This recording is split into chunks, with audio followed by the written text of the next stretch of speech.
आप कह रहे थे कन्या भ्रूण हत्या, और मैंने देखा कि टीवी पे भी एक मौलाना और एक पाकिस्तानी ये सनातन हिंदू धर्म में कमी निकाल रहे थे कि हमारे वहाँ कन्या भ्रूण हत्याएं होती हैं। मैं आपको बताऊं, ये जो लोग कह रहे हैं कि कन्या भ्रूण हत्या होती हैं हिंदू समाज में, वो लोग स्वयं जिम्मेदार हैं, वो जिम्मेदार हैं, हिंदू जिम्मेदार नहीं है। क्या आपने कभी भी प्राचीन भारत में कन्या भ्रूण हत्या की बात कभी सुनी?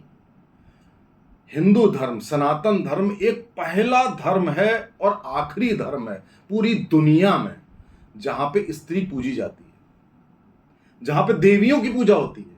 कोई धर्म ऐसा नहीं है, आप एग्री करते हैं इस बात से? कोई धर्म ऐसा नहीं है जहां पर देवियों की पूजा होती हो, केवल हिंदू धर्म में। अब कन्या भ्रूण हत्या का रीजन क्या है कि हमारे देश में जो 800 साल ये जो मुगल आए, ये क्या करते थे? कन्याओं को उठा ले जाते थे, उनकी रक्षा करनी पड़ती थी।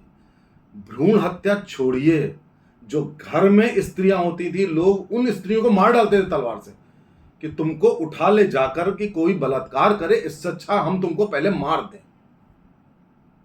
ये माहौल था इस देश में। इन मुगलों ने ये यहां पर हरकतें करी। अब कोई गुंडा मोहल्ले में आ जाए, लूटपाट करे, तो आप क्या करोगे? मोहल्ला छोड़ दोगे या आप क्या करोगे? उस चीज को अवॉइड करोगे। लोग अवॉइड करने लगे कि हमारे घर में लड़की ना पैदा हो, लड़की पैदा होना खराब समझा जाने लगा, और उससे कालांतर में एक मानसिकता हो गई कि लड़का पैदा हुआ तो धूम मच रही है और लड़की पैदा हुई तो सब मातम मनाते थे। उसके बाद और स्टेज आई कि कन्या भ्रूण हत्या भी होने लगी कि भैया अबॉर्शन की स्टेज पे ही खत्म कर दो। अब आप देखिए, दहेज प्रथा, दहेज प्रथा क्या हिंदुओं में थी? कभी नहीं थी। दहेज शब्द आया जहेज, उर्दू शब्द है जहेज, उससे बना हुआ है। यह जरूर था कि शादियों में कुछ भेंटें दी जाती थी। वो उसने दहेज का रूप कैसे लिया?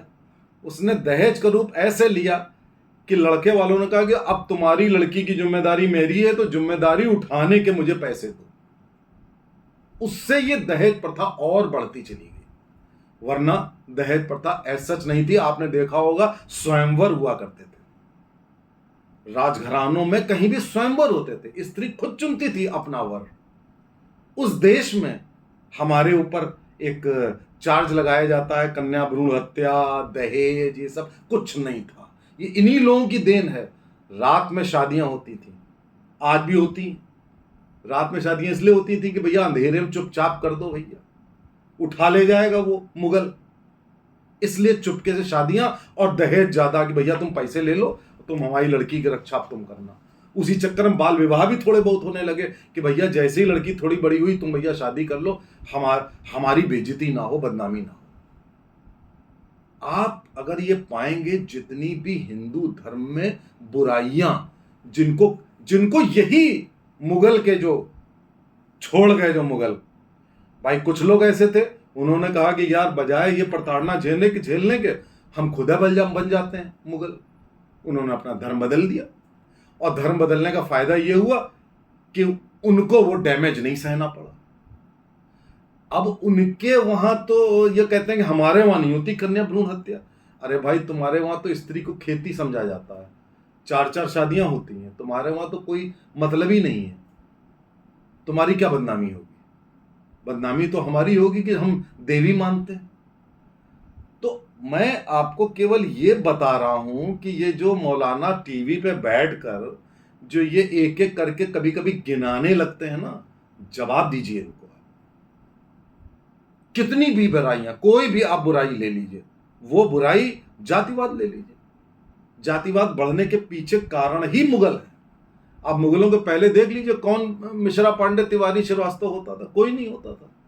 सबने अपने अपनी जाति के कुनबों को इकट्ठा करके वो रहे कि भाई आपस ही में शादी कर लो और वैसे कर लो, उससे कंसोलिडेशन हो गया जातिवाद का।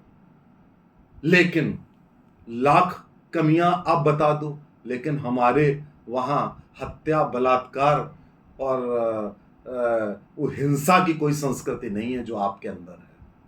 हमारे अंदर आज भी हमारा समाज सभ्य है। अब आपकी वजह से हमारे समाज में जो बुराइयां आई उसको आप इंगित करते हो, हमें ताने देते हो, तो ऐसे तो नहीं चलेगा। तो मैं आपसे भी कहूंगा कि अगर कोई भी आपसे कहे अब कि तुम्हारे वहां ये है, तुम्हारे वहां ये, जवाब दीजिए कि तुम्हारी वजह से है और रही सही कसर अंग्रेजों की वजह से। अंग्रेजों ने जिस तरीके से कंसोलिडेशन किया हर चीज का, उसकी वजह से। हमारे धर्म में ना कोई बुराई थी ना कोई बुराई है, बस ये आवश्यकता इस बात की है कि उसको आप ठीक से फॉलो करें और अपनी आने वाली पीढ़ी को ठीक से अनुसरण करने दें। शेयर कीजिए, सब्सक्राइब कीजिए। नमस्कार।